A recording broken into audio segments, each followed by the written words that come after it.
Gandhi rejected the Christian faith, never of Christ. He was so turned off by the segregation that was practiced by this church, and so he later declared, "I'd be a Christian if it weren't for the Christians."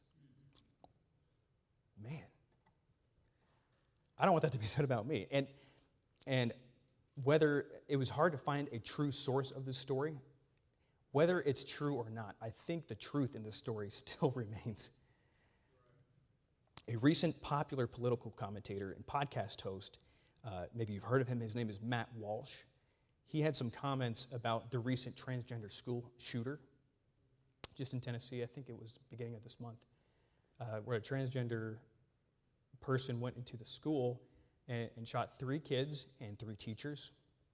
And so this woman, a biological woman, was then shot and was killed.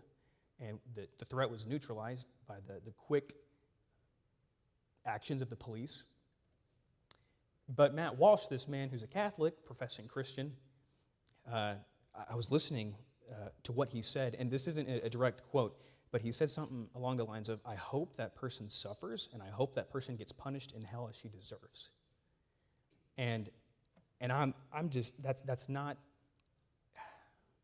I don't see that as loving, and because God is not willing that any should perish, but should come to the knowledge and repentance. And so words like that, I'm just concerned. A popular pastor in Arizona a few years ago said on the news that he was praying for then President Obama to die and that he hates him. His sermon was titled, "Why I Hate Barack Obama." And one of the church members said, "I think we'd be better off if God would send Obama where he's going now instead of later." Speaking of hell, like he was praying that God would send Obama to hell. And that's not loving. That's the opposite. His sermon was titled, "Why I Hate Barack Obama." And so these are hateful words coming out of the mouths of those who say they follow Jesus. People who profess the name of Christ. Matt Walsh is a conservative Catholic, and the pastor from Arizona calls himself a new independent fundamental Baptist.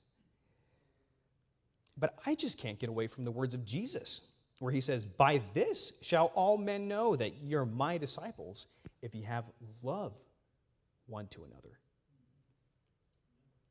Those are the words of Jesus. So by living in a time when we don't physically have